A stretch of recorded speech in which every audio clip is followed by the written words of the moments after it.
It's the season of giving, and Del Toro is absolutely doing that with his brand new film, Nightmare Alley, which I really liked. And I have a lot of thoughts on this one because it's unlike anything he has ever made before.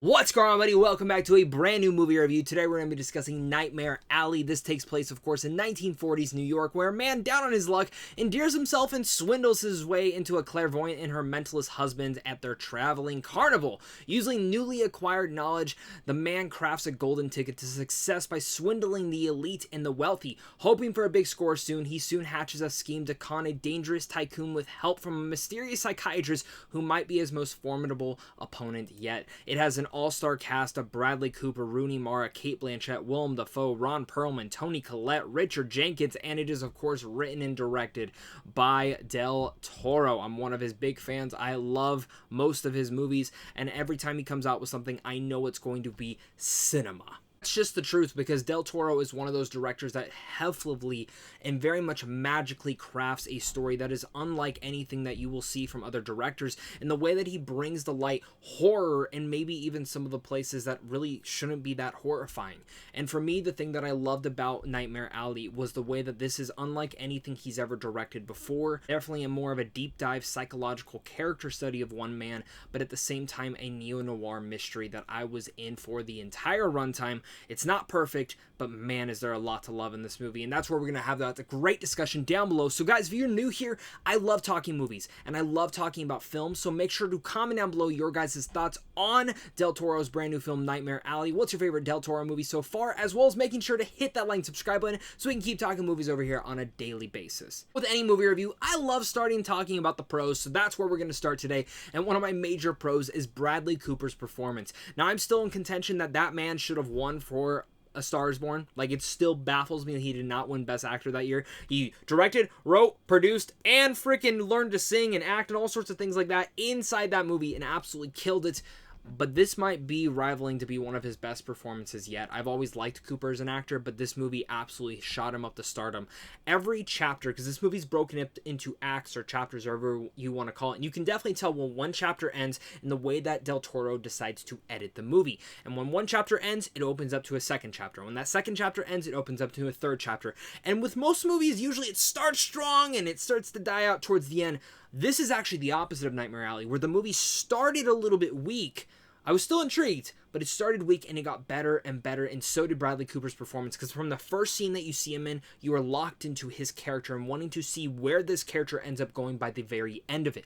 And if that's the accomplishment of this movie, is to get your attention, then Del Toro does that best within this movie, and I loved what Bradley Cooper was able to bring to this performance. Again, a psychological, horrifying performance, and of a mysterious man that you think you know, but the more that opens up, you learn a lot more about. Honestly, the rest of the cast is really good. Rooney Mara, Willem Dafoe, Ron Perlman, Toni Collette, Richard Jenkins, they're all phenomenal. You expect that from these actors and actresses. But the absolute other hand-in-hand best performance of the film was Cate Blanchett, who in every single scene, the way that Del Toro frames her is like this monster, this scary opponent. In every single moment, the way that he frames it when she stands up in the room, she is the shining light in that room, and everyone is looking at it, no matter how intimidated that you might be from her character. And that just goes off to show how strong Blanchett is in this role and how much I absolutely adored her in this performance. And I actually think it is one of her best performances of the last couple of years.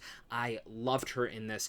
And really much, I think Del Toro, again, does such a good job of bringing these characters to life, already elevating these performances into such a whole other light, because Del Toro is the absolute other star of this entire movie. From a technical achievement, this movie is such in craftsmanship that it absolutely blew me away. Set design to the costume design, all of it is magnificent. There's a couple moments in particular where the cinematography really much captured such an elegant moment, or even a horrifying moment, but it really fit for the entire tone of this neo-noir that Del Toro crafted. Honestly, we haven't seen a neo-noir from him yet. We've seen superhero movies, we've seen big blockbuster kaiju movies, we've seen straight horror films, and we've seen, of course, Shape of Water, which was more of a romance, which I adored. And that's where I go to this, is it's so different than anything he's ever crafted, but he's taking all the elements that he's ever made before in a film and crafting it and packing it into a film that really much deserves that craftsmanship and needs it to really much further out the story. Because like I said, every scene, every moment, the attention to detail with every single thing shines out loud, and you're wanting to capture every little essence, and it very much settles you in, and you completely forget that you were even in a movie theater because of how gorgeous this film looks. A couple scenes in particular, there's one towards this nice garden towards the third act where Rooney Mara is walking up and you're sitting there looking at it in just awe of all the snow dripping down and the horrifying chilling tone that's kind of going up your spine because you don't know what's going to happen. Also, this fun house at this carnival that of course Bradley Cooper works at, and as he's walking around this fun house, there's these creepy elements, and just again, that production design is such a big extravagant light of it all. But let me say this, I did watch the trailer after I saw the movie to see what is going on, and the trailer did such a good job of hiding so much of this film that even with that said, you don't know where this movie's going. Now you might be able to piece it towards the back half of the film, but even with that said, it still keeps you on edge the entire way through, and I was thoroughly impressed with Del Toro's directing in here. I'm always impressed with Del Toro's directing. He's one of the best directors working today. This guy believes in cinema, and it makes me believe in cinema at times too. One of the directors that I feel like is absolutely continuing to really much just dive in and hone in his skill and develop it and expand it into such a whole other light, where we see many other directors that we might be big fans of, but they're continuing to do the same thing. And in a sense, this is a gorgeous slice of old school Hollywood horror that we haven't seen in a while in the way that it was developed within neo-noir. Honestly, it makes me obsessed just even thinking about the chilling atmosphere that Del Toro was able to bring into here. One of my last pros that I do want to mention is how much I loved the themes of this. Now, I don't want to dive into it due to spoilers, but really much this is a film that you are going to want to analyze. And I think even though I'm at the point where I really liked this movie and loved moments of it, I think this movie will only grow on me with more rewatches. And I feel like that's a lot of Del Toro movies where you see it and you're like, okay, that wasn't what I expected it to be, but let's watch it again. And you watch it again, you're like, okay, I love this movie. It happens a lot. I think Crimson Peak is actually one of the movies that happened to me, and I was like, okay, I understand why more people actually love this movie after multiple rewatches. This is where I do want to get into my cons, because while I said that this film builds and builds and builds, making each act better than the last, I do want to mention something, that this is a 2.5-hour movie, and I do feel like there were maybe 10 to 15 minutes that probably could have been cut out, because the beginning of the film, I sat there going, okay, what's the point of this? I was definitely enjoying my time and enjoying the build-up and kind of trying to settle into what Bradley Cooper's character was all about and what direction that was going to go in. But as it kind of got to the end and as it left the theater, I sat there and I was like, okay, I love the ending. I think the third act is one of the best third acts that we've ever gotten in a film within 2021. And even the second act is such a psychological, tension-filled film and the whole thing that it builds upon. But the first act, while you need a lot of different layers in there to really much make those next two acts totally hit on par, there was a couple moments where I did feel like it got a little bit repetitive. And I was sitting there, I was like, all right, let's move this a little bit long. It feels a little bit meandering. And again, while it's a different change of pace for Del Toro, I feel like that was the one avenue that I maybe would have changed to really help out the entire film overall. Damn, I'm obsessed. I continue to think about this movie and its psychological thrilling tension that it brought me to.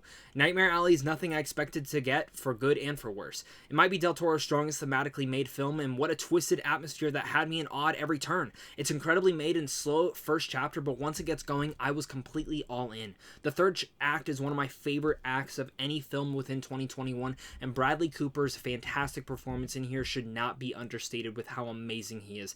Del Toro crafted a movie that is unlike anything that he's ever made before. This stylish, sexy neo-noir that is psychologically tense and haunting at the same time will make you continue to think about it till you leave after the theater. Even if I felt like the first act was meandering, get past it, build it all in, breathe it all in, and pay attention to every single ounce of detail, because you will need it. So with all that said, I'm going to give Nightmare Alley an A-. Once again, guys, for watching this, you guys are seriously all the best. I honestly expect this movie to improve on rewatches and maybe even get rid of that meandering feeling that I had in the first act. But besides that, I can't wait to hear your guys' thoughts on this movie. So again, hit that like and subscribe button, comment down below your guys' thoughts. If you're interested in seeing movies early, head on over to Sandwich on Films on how to see those. And of course, a big thank you to you guys. So of course, until next time, stay classy.